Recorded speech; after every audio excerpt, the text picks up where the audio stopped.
सबको जय मसीह की। मैं सुमित छाबड़ा आप सबका स्वागत करता हूं परमेश्वर की हजूरी में और अपने चैनल पर। आइए आज के वचन के आशीष के लिए हम परमेश्वर से प्रार्थना करें। खुदा बाप, हम आपका धन्यवाद देते हैं आज के सुंदर समय के लिए। हम धन्यवाद देते हैं परमेश्वर तो आपके इकलौते पुत्र प्रभु यीशु मसीह के लिए। हम प्रार्थना करते हैं परमेश्वर तो आज का वचन हमारे जीवनों में 100 गुना फलों को लेकर के अंधकार की शक्तियाँ इन वचनों को चुरा न सकें। आप ऐसा अनुग्रह हमें प्रदान करें। सारी अंधकार की शक्तियों को हम यीशु के नाम से कैंसिल करते हैं और धन्यवाद के साथ हम प्रार्थना प्रभु यीशु मसीह के सामर्थ्य और महान नाम से मांगते हैं, आमीन। हालेलुया। पहला इतिहास 21 अध्याय उसकी 26वीं आयत को मैं पढ़ता हूँ। तब दाऊद ने वहाँ यहोवा की एक वेदी बनाई और होम बलि और मेल बलि चढ़ाकर यहोवा से प्रार्थना की, और उसने होम बलि की वेदी पर स्वर्ग से आग गिराकर उसकी सुन ली, आमीन। यहाँ लिखा कि दाऊद राजा ने परमेश्वर की एक वेदी बनाई और उस पे होम बलि चढ़ाई, और परमेश्वर ने स्वर्ग से आग गिरा करके दाऊद की प्रार्थना का उत्तर दिया और उसकी प्रार्थना को स्वीकार करा। हालेलुया। परमेश्वर का एक स्वभाव है कि वो अपने मिरेकल को रिपीट करता है। The God repeats his miracle. जब यहाँ पे पहला इतिहास में जब परमेश्वर ने वेदी पर आग गिराई, तो ये पहली बार नहीं था कि परमेश्वर ने वेदी पर आग गिराई। परमेश्वर ने इसके पहले भी कई बार लोगों की प्रार्थनाओं के उत्तर में उनकी वेदी पर आग गिराई थी।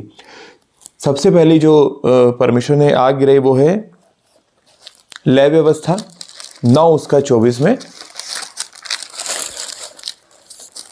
यहाँ लिखा, और यहोवा के सामने से आग निकली और चर्बी सहित होम बलि की वेदी को भस्म कर दिया, और इसे देखकर जनता ने जय जयकार का नारा लगाया और अपने अपने मुंह के बल गिरकर दंडवत किया। यहाँ पर मूसा और हारून ने परमेश्वर की वेदी पर होम बलि चढ़ाई थी, और लिखा कि यहाँ भी परमेश्वर ने आग गिरा करके उनकी वेदी पर की भेंट को ग्रहण किया और उनकी प्रार्थना का उत्तर दिया। उसके बाद हम सब जानते हैं कि एलिया ने जो परमेश्वर से प्रार्थना की थी, तो एलिया की प्रार्थना से भी परमेश्वर ने वेदी पर आग गिराई थी और वेदी पर की होम बलि को उसने ग्रहण किया था। और दाऊद इन सारी बातों को जानता था, उसको वचन पता था, और इसीलिए लिखा जब उसने भी प्रार्थना की तो परमेश्वर ने होम बलि पर आग गिरा करके उसे उत्तर दिया। परमेश्वर अपने मिरेकल को रिपीट करता है, ये उसका स्वभाव है। जब परमेश्वर ने लाल समुद्र को 2 भाग किया तो वो पहली बार नहीं था या वो आखिरी बार नहीं था कि परमेश्वर ने जल को 2 भाग किया। वचन में लिखा कि जिस दिन एलिया को स्वर्गारोहण जिस दिन एलिया का होना था, उस दिन एलिया और उसका चेला एलीशा वो दोनों जा रहे थे, और एलीशा उसका पीछा नहीं छोड़ रहा था। और जाते जाते लिखा सामने यरदन नदी पड़ी, तो एलिया ने अपनी चद्दर उतार करके कंधे से उतार करके यरदन नदी पर मारा और यरदन नदी का जल 2 भाग हो गया और वो दोनों आगे चले गए।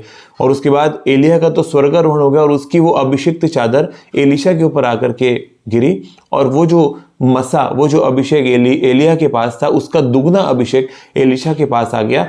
और जब एलीशा अकेला वहां से वापस आ रहा था, फिर यरदन नदी सामने थी, और जब इस बार एलीशा ने उसी चादर को मारा यरदन नदी के ऊपर, तो वो सेम अभिषेक जो एलिया कैरी कर रहा था उसका दुगना भाग एलीशा ले चुका था, और फिर से यरदन नदी का जल वो 2 भाग हुआ। तो कई बार परमेश्वर ने अपने सेम मिरेकल को रिपीट किया, कई बार परमेश्वर ने रिपीट कर करके अपने स्वभाव को बताया। हालेलुया।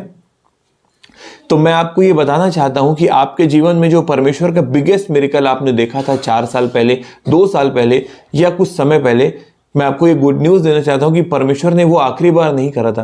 परमेश्वर अपने मिरेकल को रिपीट करता है, ये परमेश्वर का स्वभाव है। उसने जो आपके जीवन में 2 साल पहले किया वो फिर करने जा रहा है। उसने जो डिलीवरेंस आपको पहले दी वो फिर देने जा रहा है। उसने जो आशीष आपको दी बीते समय में वो फिर आपको वो आशीष देने के लिए जा रहा है। हालेलुया। क्योंकि ये उसका स्वभाव है, और जब आप परमेश्वर के स्वभाव को जानते हो तो आपके लिए आसान हो जाता है परमेश्वर से आशीषों को लेना। जिस प्रकार से एक कर्मचारी अगर अपने बॉस के नेचर को जानता है तो उसे उस कंपनी में प्रमोट होने में ज़्यादा दिक्कत नहीं जाती, कि उसे पता होता है कि उसका बॉस किन चीज़ों को पसंद करता है, उसका बॉस किन चीज़ों को नापसंद करता है, और वो उसके अकॉर्डिंगली ही अपने व्यवहार को सेट करता है। लेकिन अगर एक एम्प्लॉय अपने बॉस के व्यवहार को ना जाने तो उसके लिए मुश्किल हो जाता है प्रमोशन लेना। वो स्ट्रगल करता है, अननेसेसरली उसकी प्रमोशन का जो पीरियड है वो लंबा होता जाता है। तो इसलिए परमेश्वर के स्वभाव को समझिए, वो अपने मिरेकल को रिपीट करता है। उसने एक बार आपको आशीष दी, वो फिर आपको आशीष देने जा रहा है। उसने एक बार आपको गड्ढे से निकाला, वो फिर आपको निकालने जा रहा है। उसने एक बार आपको शत्रुओं से बचाया, वो फिर आपको शत्रुओं से बचाने जा रहा है। उसने एक बार आपको ऊंचा किया, वो फिर आपको ऊंचा करने जा रहा है। Hallelujah. God bless you all. परमेश्वर आज के वचन के द्वारा आपको बहुत आयत की आशीष दे। आइए हम आज के वचन की आशीष के लिए परमेश्वर से प्रार्थना करें।